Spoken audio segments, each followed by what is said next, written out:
A very good evening once again, and welcome to the second edition of News Tonight. It's me, Michael Jordan Lukomwa, with Elizabeth Nakakoni on our sign language corner.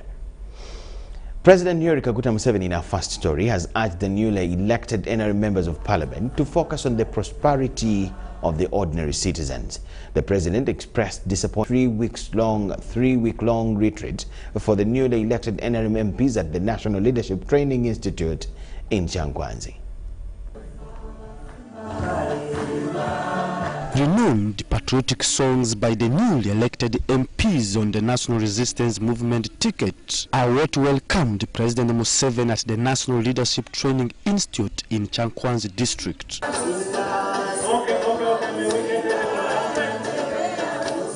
The president was opening the retreat that has been organized for the newly elected NRM members of parliament. In his address, President Museveni urged the MPs to focus on the prosperity of the ordinary people, contrary to what the previous legislators did. Number one, prosperity of our people. Our people must get out of Owavu, poverty, Chan, they call it Chan in war,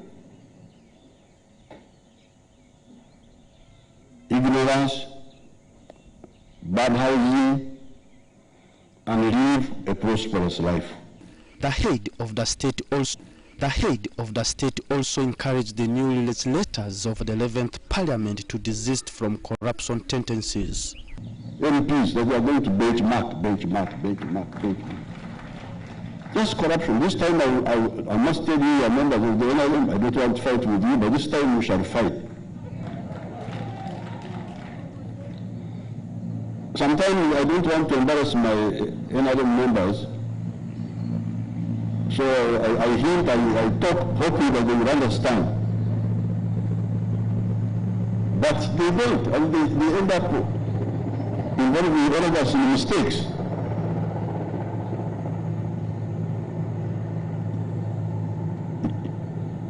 It is not correct to squander the scarce resources of the country, traveling. The 3-week retreat, according to the president, is aimed at ideological orientation for the socio-economic transformation of the society by the new leaders. Predecessors, sometimes they don't attend to this. They think it is. They think that leadership is PR.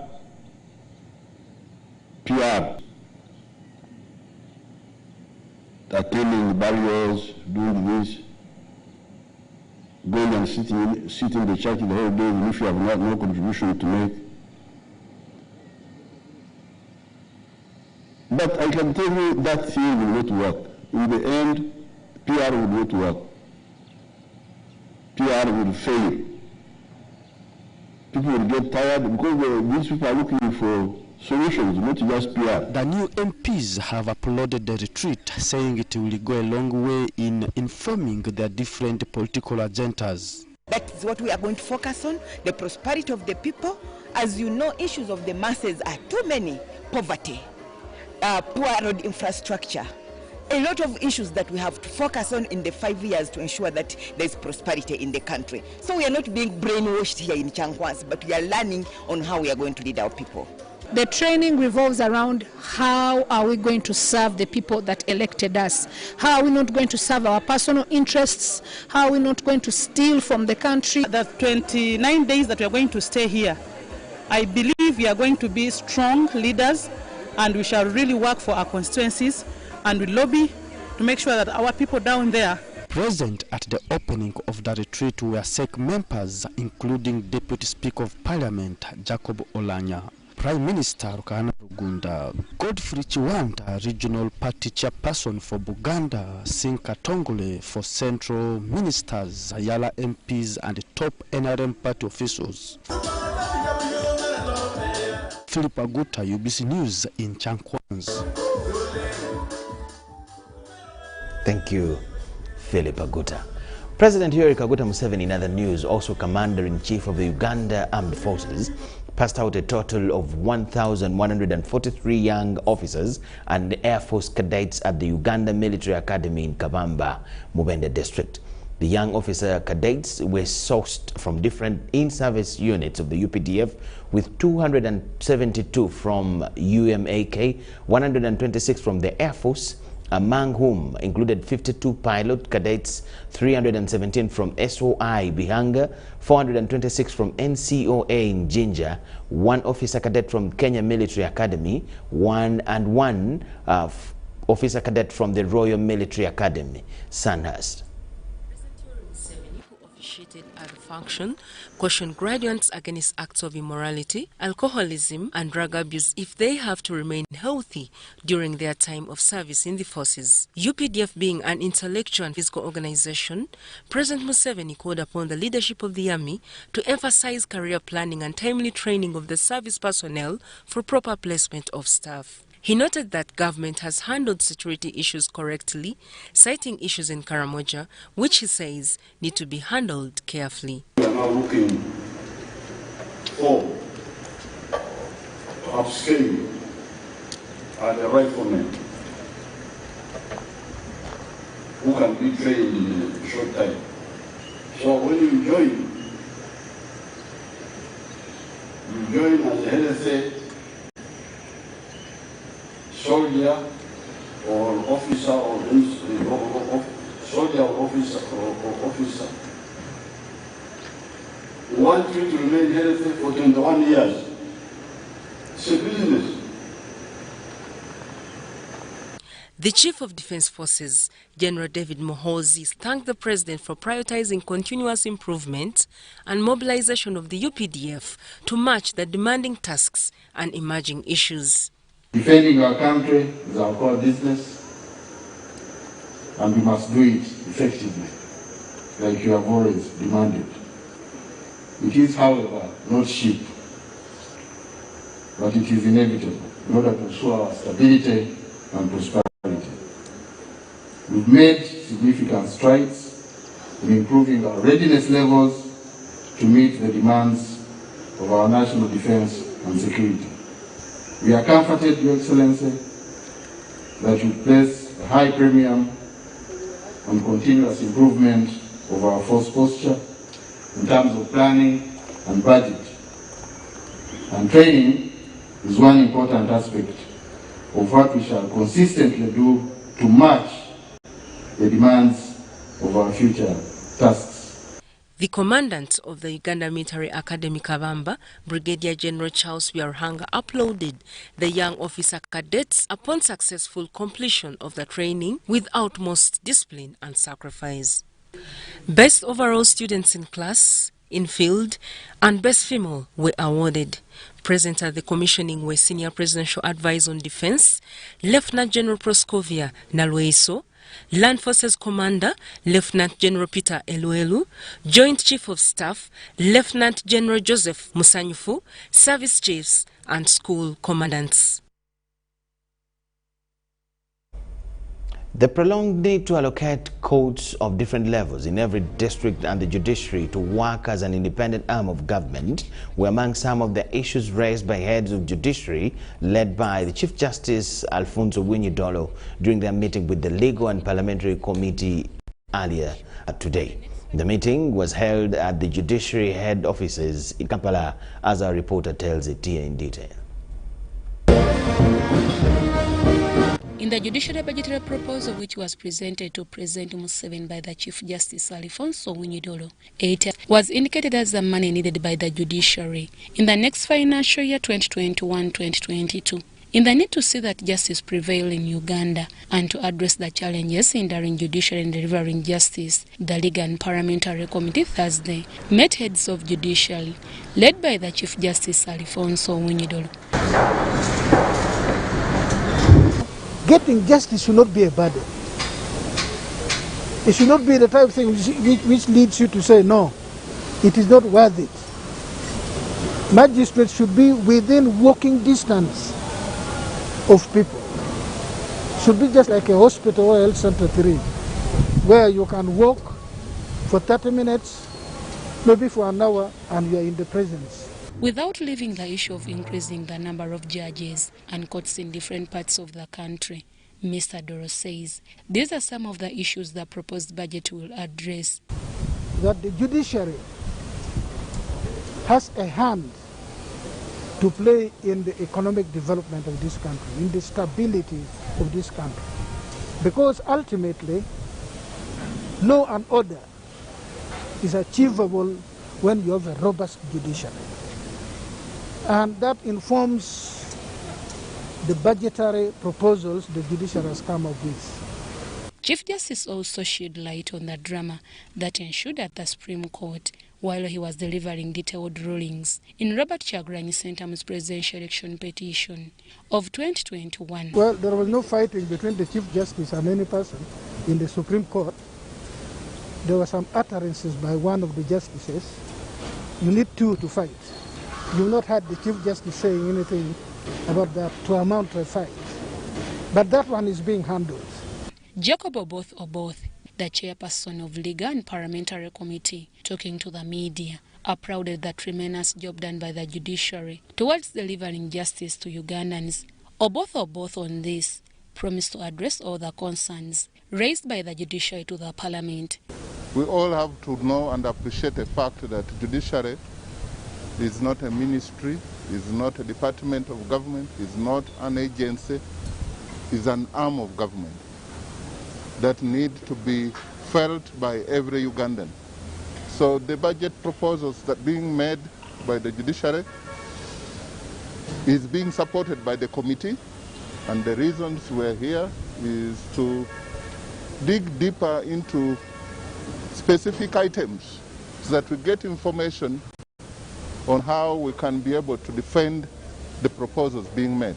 After this closed-door meeting, the committee members inspected ongoing construction works that will house the Supreme Court and Court of Appeal at the judicial headquarters in Kampala.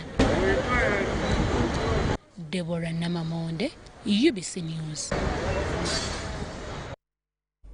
Deborah Namamonde, our court reporter. Members of Parliament have expressed reservations over a report on missing persons presented by Minister for Internal Affairs General J.J. Odongo. MPs who expressed dissatisfaction want the detained persons released. General Odongo affirmed commitment towards finding a lasting solution to the concerns. You direct the Minister of Internal Affairs to bring a report here in the House. Of the 423 persons that Honorable Mathias Mpuga presented, 58 have been released or are on remand. 365 we have not been able to verify their whereabouts because the list was blank. It did not indicate the time when they were arrested or the location from where they were arrested to enable us follow up with this matter. To date, you have also accepted that there are still, 90 under inquiry without being taken to courts of law. Honorable Minister, why don't you help our people better? If you want to know that he's a true soldier, you just light your cigarette, put it there, and ask him to point at it. He will get it. Shoot the cigarette at the light, the lighting point. That is him. So, General, with all that capacity, don't you think you are in a position to properly advise government to now release everybody? On behalf of the women who are shedding tears day and night, have mercy and feel pity for these women and really release their children. And really, even if these children are dead, just inform them that, you know what, your children are dead, there's nothing you can do. You cry once and for all, you bury your loved ones, and you forget about it, instead of doing ping pong here and there. The exercise we are involved in, the conversation we are involved in, is an attempt to find a solution to this particular problem. I would like to try to respond and answer your points of inquiry to your satisfaction. So if in a way I have not answered it, I am, as I have pointed out earlier, I am available for you to say, we have this particular issue, and I will investigate it, and I will be able to report back. That was in Parliament Thursday afternoon. Meanwhile, Buganda Road Magistrate Court before Magistrate Gladys Kamasanyu has finally granted bail to Kawempe North Member of Parliament-elect Muhammad Segirinya, who is on charges of inciting violence. Segirinya was released on a cash bail of 3 million Uganda shillings and his sureties a non-cash of 50 million shillings each.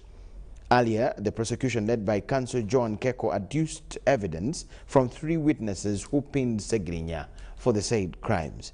These included Flavia Musimenta, the officer in charge of Mini Price Police Post, Kampala Central Police Station Operations Officer David Nahamia, and Arias Kijampora, the investigations officer in the case. Court will resume on the 14th of May 2021 for further hearing of the case. In this case, I don't find the stage at which the trial has reached a sufficient ground for denial of bail to the accused person. The accused is therefore hereby granted bail. The accused will pay in cash before his release a sum of 3 million Uganda shillings only. Each of his sureties will execute a non-cash bond of 50 million Uganda shillings only. The sureties' original national IDs will remain in this court until final determination of this matter. We are happy that finally our colleague has been granted bail. He will regain his freedom, come out and defend the election petition against him. Yes, we complained that the amount has been much. I believe it has been a lot of money. 3 million is not a simple fee, especially for a person who is incarcerated, cannot access his bank. But we will look around relatives, friends and in-laws.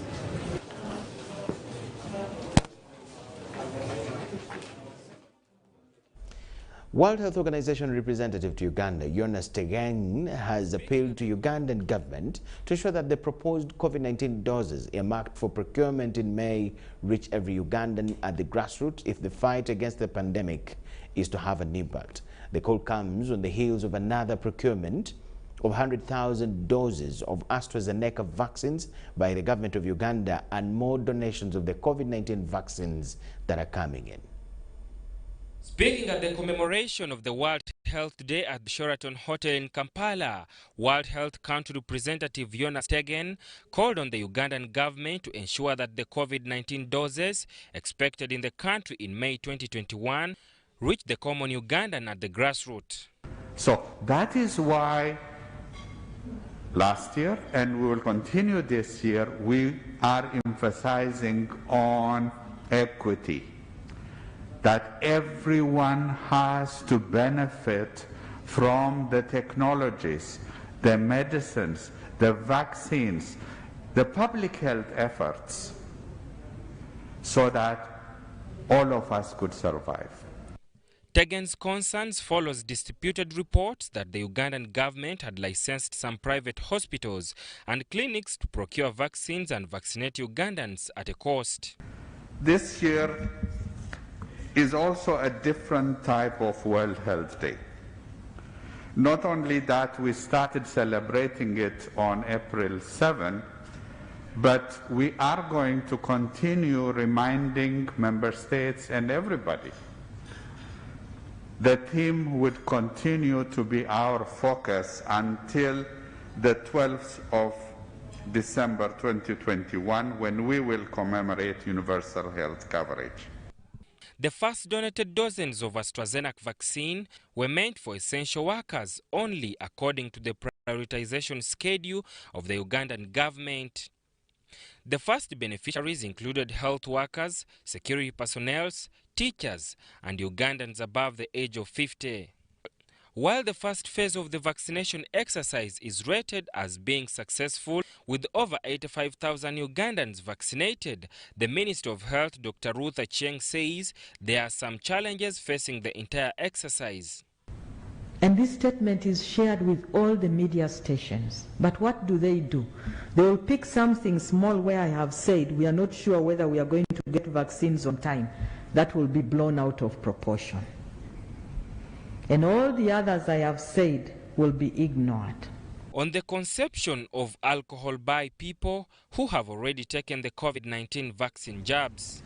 One of them, I spoke about alcohol, because people were saying if you're vaccinated, don't take alcohol for 45 days. And so all those who take alcohol were saying bye-bye to the vaccine. In May, Uganda will import over 2 million COVID-19 vaccine doses to enhance the vaccination exercise. Sadam Ubale, UBC News Tonight, Kampala. Sadam Ubale, UBC News Tonight. Uganda is ranked 5th among countries with the highest level of alcohol consumption, according to the Ministry of Health. Minister of State for Health in charge of primary health care, Joyce Moriku, says that excessive consumption of alcohol has increased the risk of non-communicable diseases among Ugandans. The Ministry of Health is concerned about the increasing number of non-communicable diseases among Ugandans. The Minister of State for Health in charge of primary health care, Joyce Moriku Kaduchu, says the 2014 study of non-communicable diseases shows that 25% of Uganda's population has non-communicable diseases. Minister Kaduchu was addressing journalists at Uganda Media Center as the country commemorates World Health Day on the theme Health Equity, Building a Fairer and Healthier World. Heart disease, they are quite known, and among them, high blood pressure plays a very significant role. Diabetes is a big risk factor. Smoking, lack of exercise is a very big factor.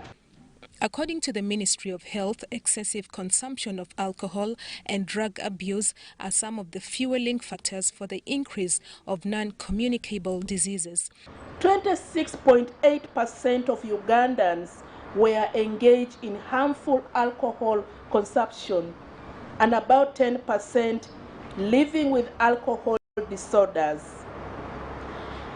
And Uganda is ranked the 5th globally in alcohol consumption in volume. That's a big concern to everybody. 2, 10% of Ugandans either smoke or they chew tobacco and related substance abuse. And the risk is high among the teenagers. Ugandans have therefore been advised to embrace a healthy diet rich in fruits and vegetables, but also seek a regular screening for any health complications.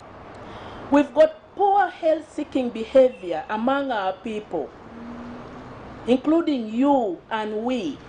We tend to go to the health facilities only when we are sick. We do not go to seek health care to find our health status. So the poor health-seeking behavior has contributed significantly to the increasing number of non-communicable diseases. The World Health Day is commemorated annually on the 15th of April to engage governments and policymakers to reflect on the challenges affecting the well-being of the population.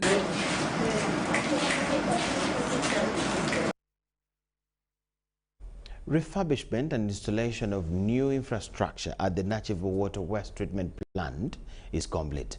The upgrading of the solid waste plant was financed by the Africa Development Bank at a tune of 52 million euros.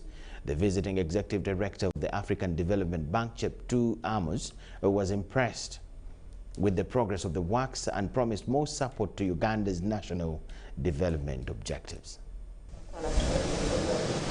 At the moment, the need is enormous, but we had projected that by 2025 we should be having a sewage coverage of 15%. Renovation works at the Nachivubo water waste treatment plant is nearing completion. The sewage treatment plant is part of the Greater Kampala Sanitation Master Plan developed in 2004. It is projected to be complete by end of May 2021. Now, this wastewater treatment plant is financed by African Development Bank and the government of the Republic of Uganda. The total cost of this project is 52 million euros. At the moment, the project is at 99% completed, and we expect to complete the project in May. Kasirikali thanked Africa Development Bank for financing sanitation upgrading in the city, saying that this was a brave act as many financial intermediaries do not invest in social capital like sanitation.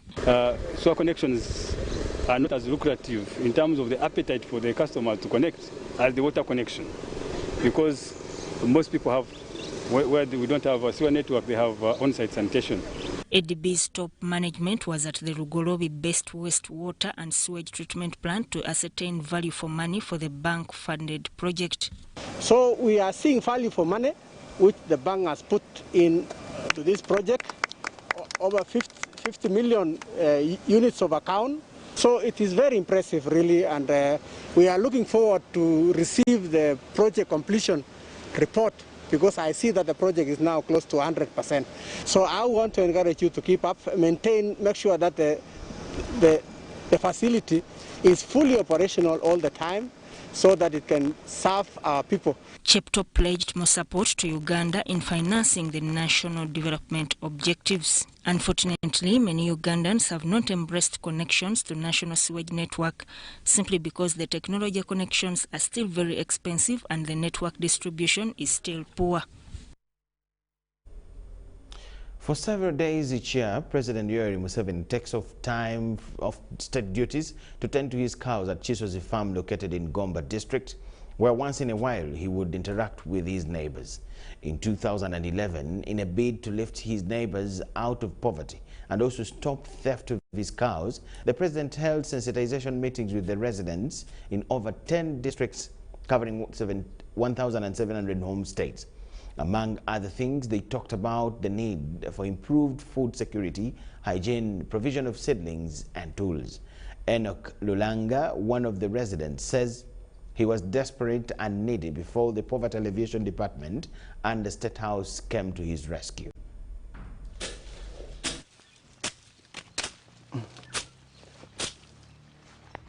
Enoch Lulanga of Castles Village was a drunkard who had no hope.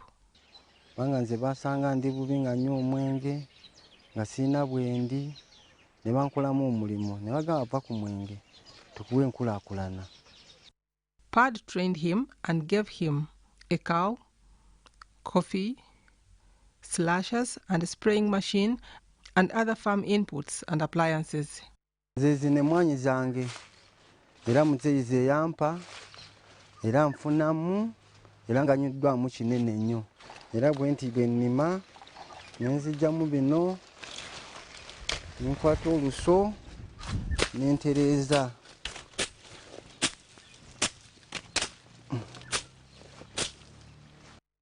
He gets 4 million shillings annually from the coffee.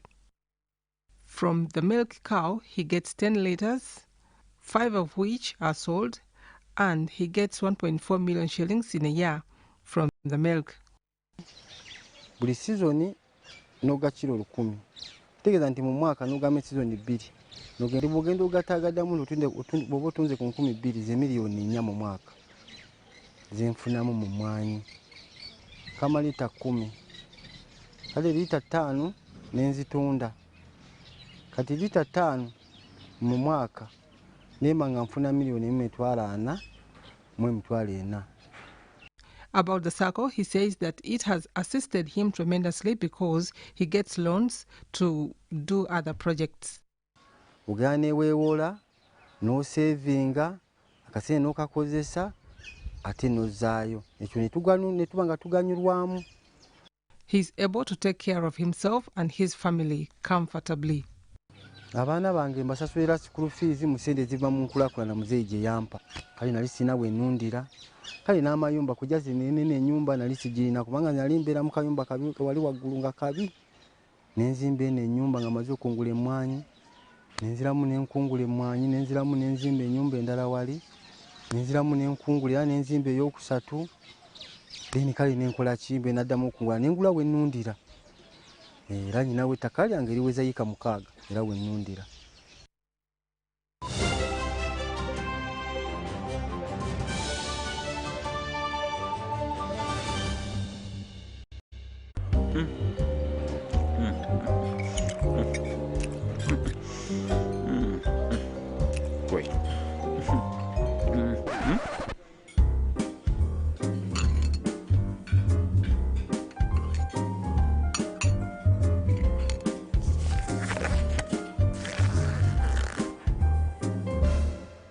No one should stop you from finishing what's yours. That's why MTN gives you data bundles that don't expire.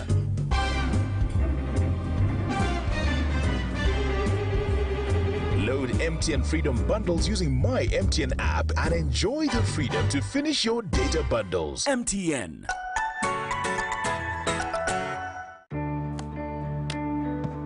Today tastes like a new tradition, like an old favorite. Tastes like all hands on deck and all eyes on the prize. Today tastes like a piece of the action. And it never tasted this good.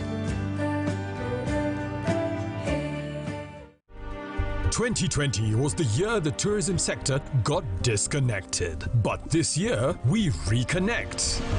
To leads, growth, to industry experts, to wider markets, to untapped potential. Be part of the first ever virtual Pearl of Africa Tourism Expo and engage with industry experts from around the world. Find out how you can grow your leads, put your tourism business back on the map, and a whole lot more. Sign up for free at www.poate.co.ug/register and reconnect with your world. The Pearl of Africa Tourism Expo runs from the 27th to the 29th of April 2021 and is proudly brought to you by Uganda Tourism Board.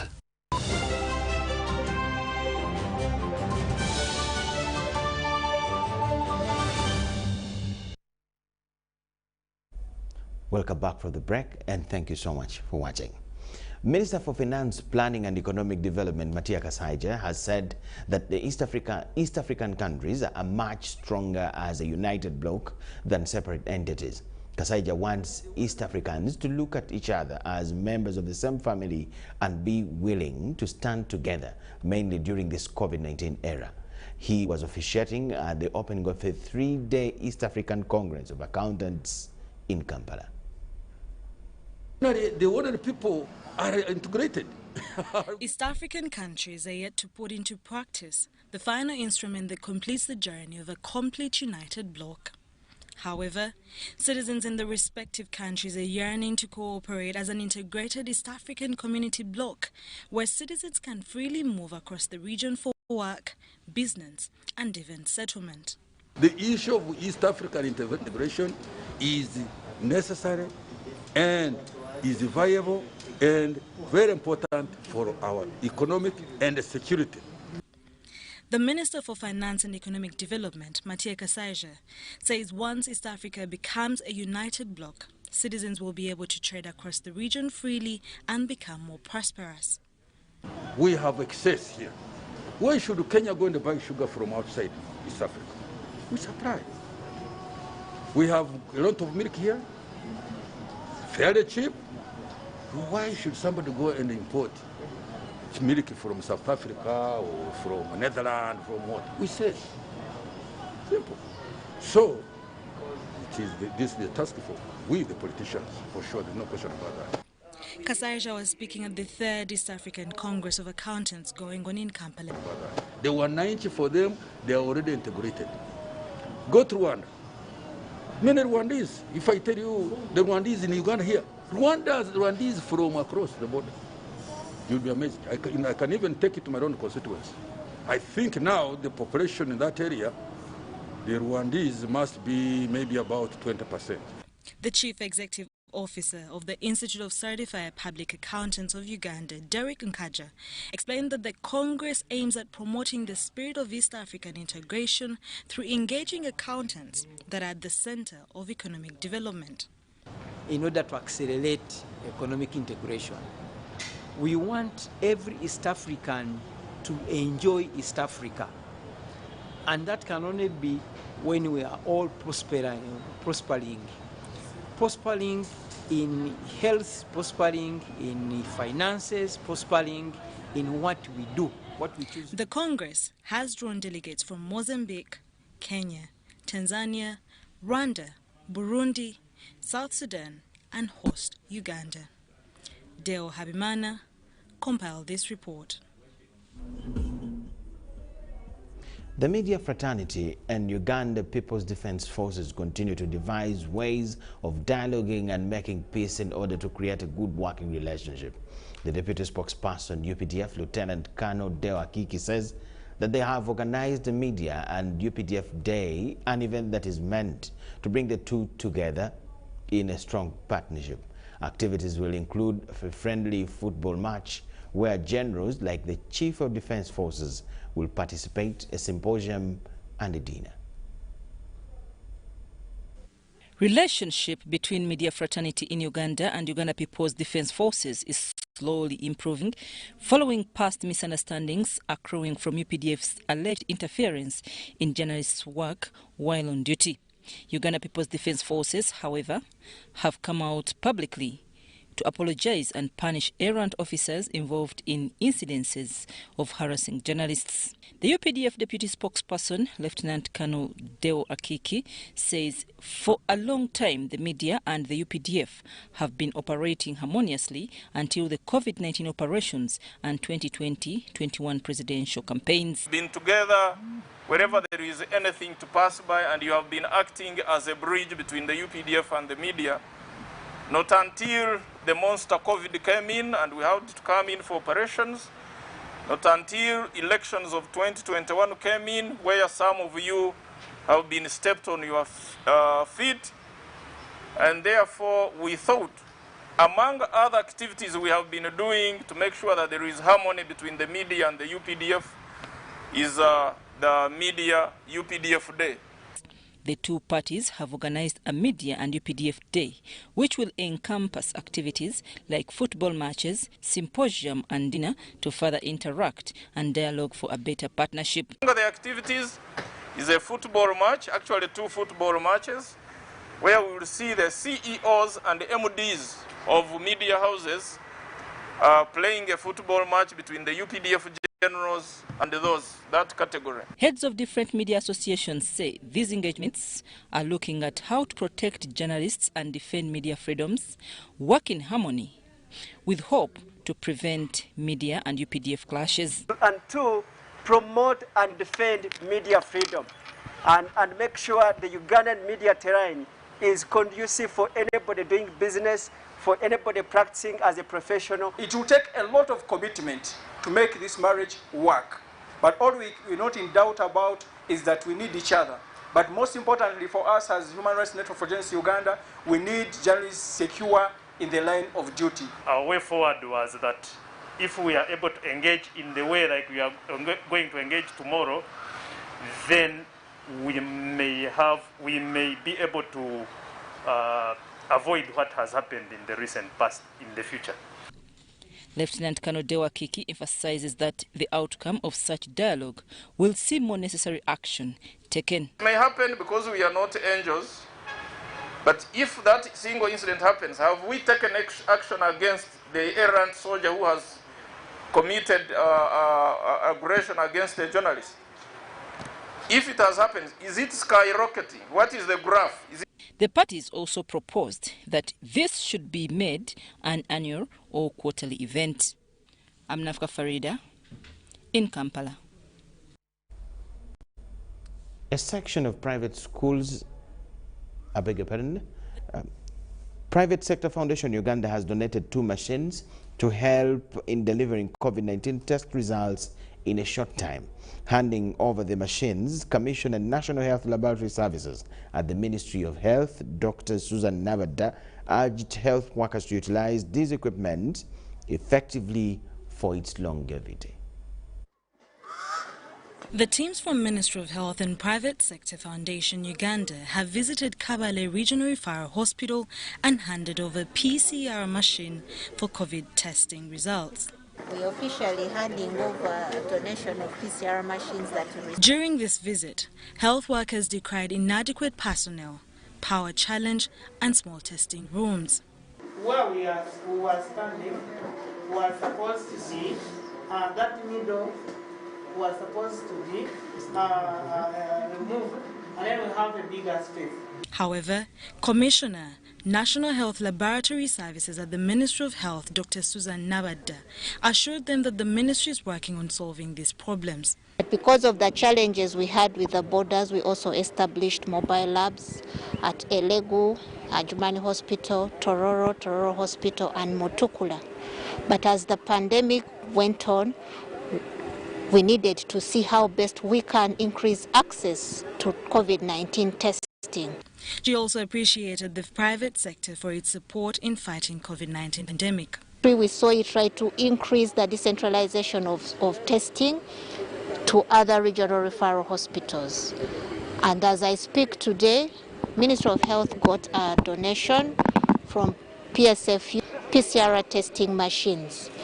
And we took a decision to decentralize this to the different regions that were underserved by the existing testing laboratories. The project manager for the COVID-19 Economic Recoveries and Resilience Response in Private Sector told UBC the reason why they chose Kabale Hospital and other border districts. On sitting down with them, we decided to put these machines in Kabale regional referral hospitals to cover the border areas around Kabale and the tourist sector of Bwindi National Park, Chanika, and all these other border areas, especially the Congo.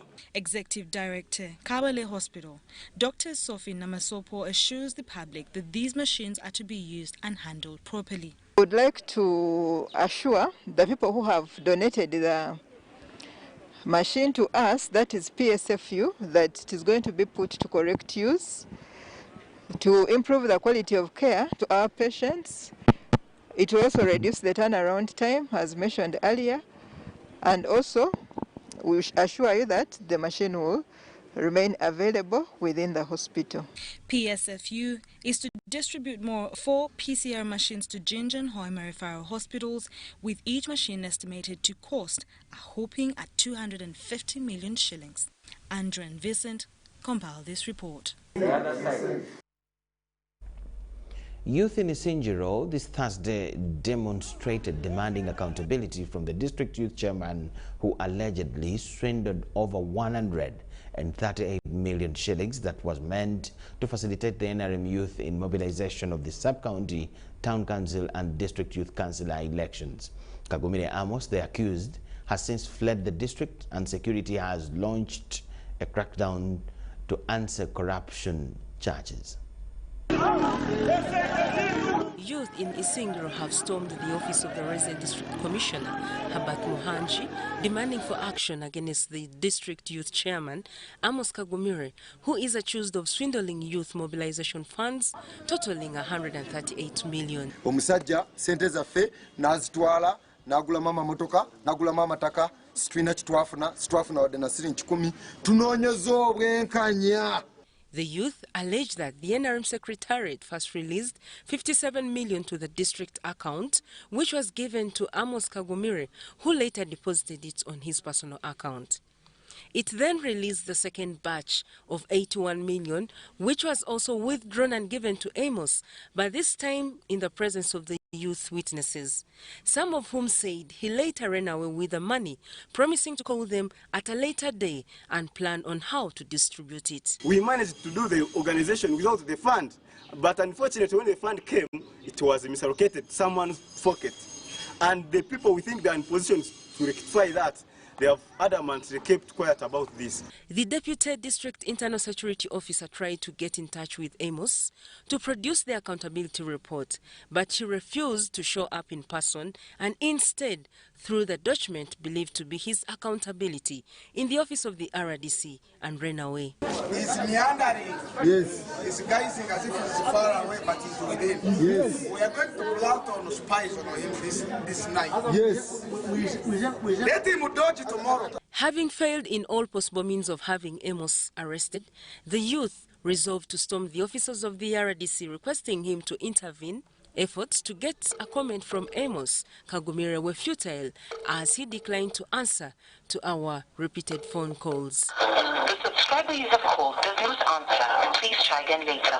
Secretary General wa NRM sente zaffe Kasule Lumumba tuyambe mama omuyayi yatwale sente zaffe Amos Kagumire muskotinge wasi. Youth in Isinjiro, they're trying to look for somebody that they say took off with money meant for their mobilization work. Meanwhile, Turkish ambassador to Uganda, Fikret Kerem, has cautioned the Muslim fraternity in Uganda against dealing with double-faced non-government organizations that harbor selfish interests.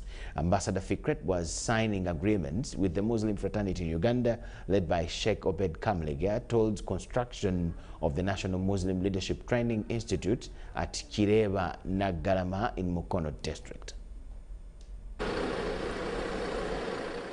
The National Muslim Leadership Training Institute, the first of its kind in Uganda and in the East African region, will be constructed at Chireva Nagalama in Mukono district with support from the Republic of Turkey. The over $20 million project, whose foundation stone was laid by President Yoweri Museveni in 2016, is aimed at consolidating Muslim unity and training sheikhs in modern ways of preaching.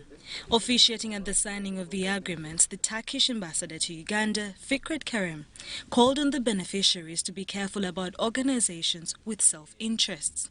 Beware of the non-government organizations who pretend they work for the Muslim community, for the government, and in fact they are fake, like the followers of this guy, Fethullah Gülen. So please beware of those, because those are fast, that they are working against the government, not for the government.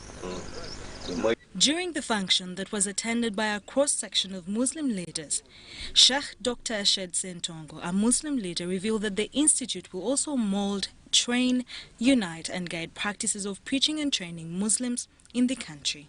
When Muslims come and graduate from different countries, this will be a center that will give them the orientation necessary to operate effectively in Uganda, putting at the forefront three things. One, Muslim unity, Muslim advancement, and increasing in knowledge. Former Uganda ambassador to Saudi Arabia, Dr. Muhammad Chisule, commended President Yoweri Museveni for ably guiding Muslims regarding this project, which he said and development. The President laid a foundation stone for the construction of the Imams Institute. The major objective of the institute is to train sheikhs in modern way of preaching and also to unite the way of teaching, spreading the religion. Fred Kasibanti compiled this report. About the protocols I mentioned, Kenya and Uganda will put in place mechanisms geared at resolving issues that impede trade relations between the two countries. That is what we'll return with after this short break in our business news.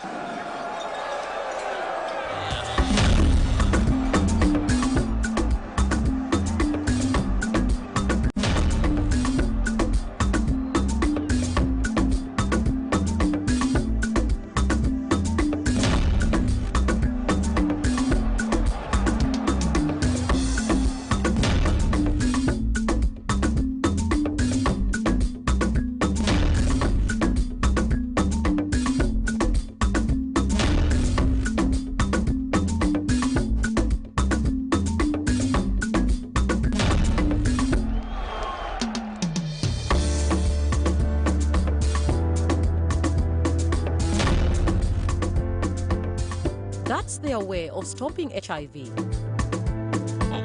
What about you?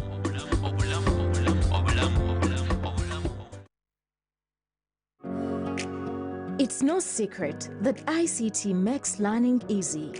The strides made in our field could not be possible without it.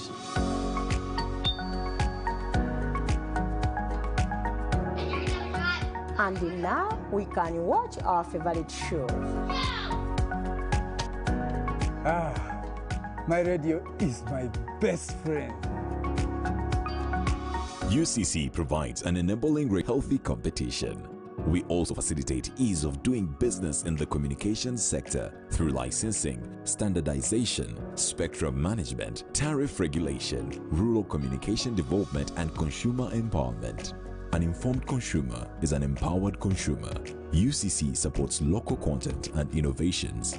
Driving the development of a robust communication sector in Uganda is Uganda Communications Commission. Today tastes like a new tradition, like an old favorite. Tastes like all hands on deck and all eyes on the prize. Today tastes like a piece of the action. And it never tasted this good.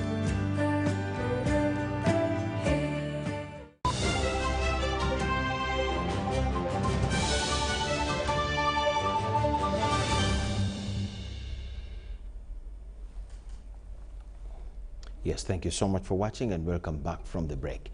In business news, Kenya and Uganda will put in place mechanisms geared at resolving issues that impede trade relations and cause tension between the two friendly countries.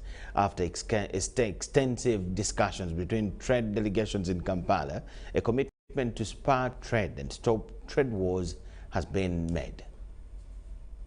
Uganda and Kenya have committed to improve bilateral trade relations. In a joint communique read by Amelia Chambade, the Trade, Industry and Cooperatives Minister, the two parties agreed to address all stumbling blocks that bog down smooth flow of trade between the two EAC member countries. And then we also must adhere to the laws that govern integration. So what we are applying here is the power of dialogue.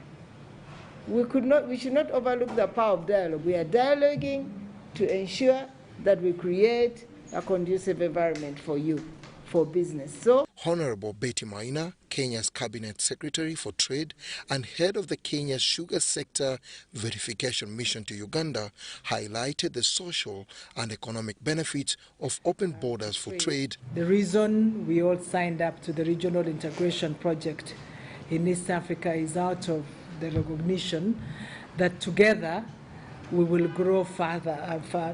There's an African saying that says if you want to go fast, you will go alone.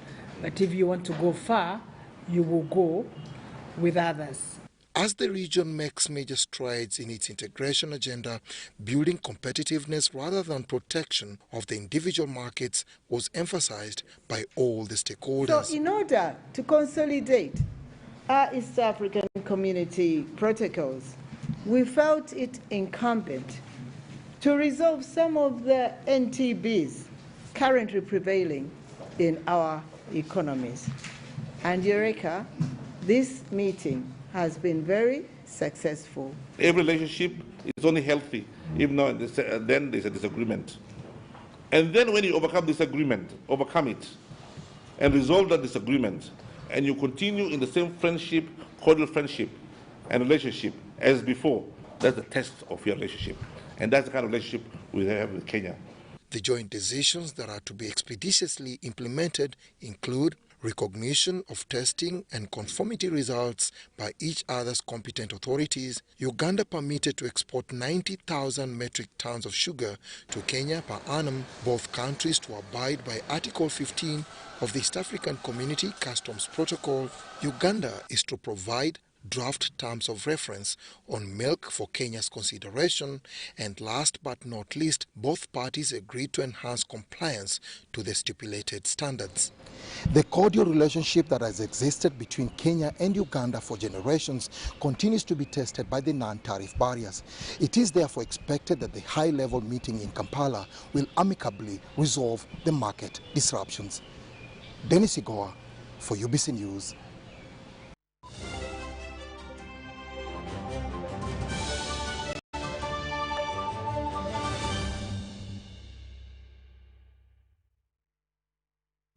Thank you so much for watching. In the world of sport, Uganda Cycling Association has urged its riders not to frown after failing to make the trip to Sierra Leone for the Tour de Linda. This event was highly anticipated by the riders to increase qualification points for the World Championship due in September. Ugandan riders are meant to be in Sierra Leone ahead of the Tour de Lunsa that starts today, and there was a big chance to acquire World Championship qualifying points.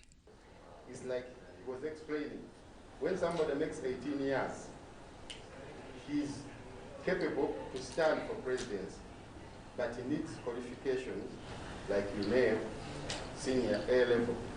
So even in cycling, 100 or 80 countries can go, but they will always take those who have qualifications in the basis of points.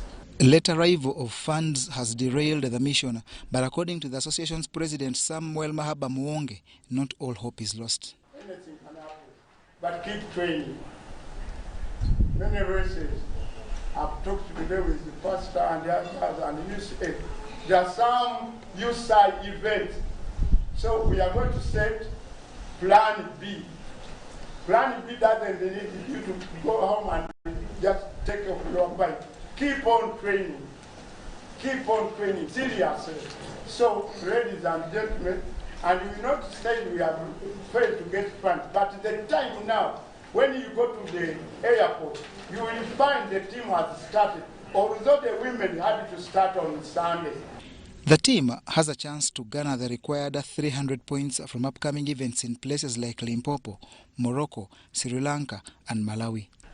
Okugenda Sierra Leone nga tiimu kutukosezaamuko olw'ensonga nti tubadde twetegese kuganga buli omu yeetegese ng'alaba yeetegese ekimala naye oluvannyuma ne batugamba nti tetugenda tugamanya ekitukosaamu as a team. For those events, the team that includes riders like Mary Alepa enters camp on May 3rd with the targets of Mbale or Kapchora for purposes of benefiting from high altitude. John Barnes, Sentamo, reporting. St. Lawrence University has been crowned Uganda Beach Soccer champions for the 2020-21 footballing season. Having been established in 2012, the team has grown in strength, winning the Mwanguzi Memorial Cup, the Inter-University Championship, the league title in 2013 and the 2019, before walking away with this year's edition. Simbwa Swale played a tremendous role after scoring 30 goals in the tournament and won top scorer of the league award. The Fair Play Award was won by Kato Adam of Moobs. Mutebi Ronald won the Best Goalkeeper Award, while the Most Valuable Player award went to Chigozi Ambrose. The winning team equally produced the best coach of the tournament, as we see here.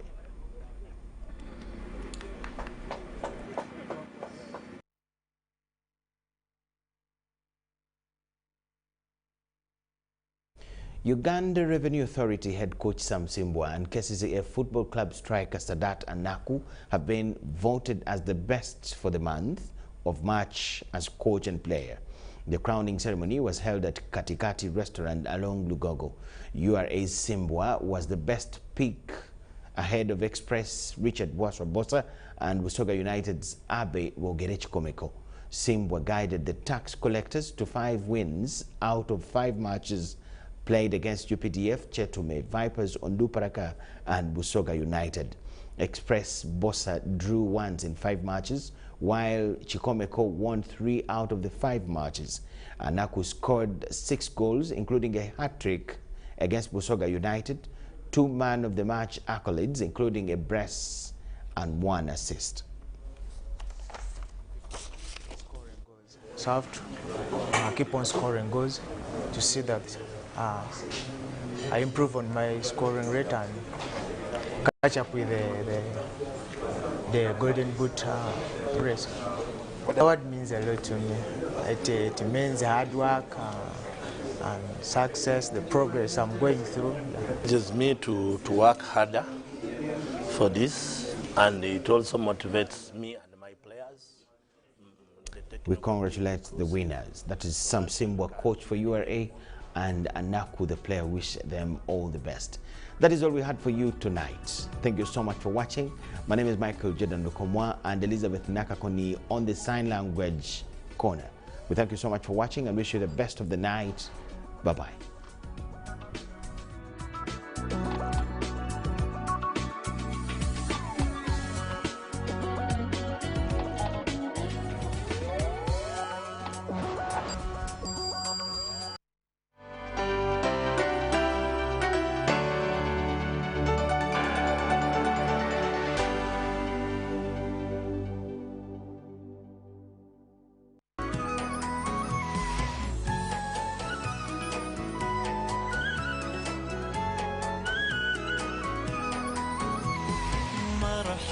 مرحب يا هلال أهلا أهلا كيف الحال قد غبت وإليك اشتقنا وانتهى بعدك صار وصال نعطي صبرا نأخذ أجرا والله يرانا ويسمعنا نغفر زلا نوصل أهلا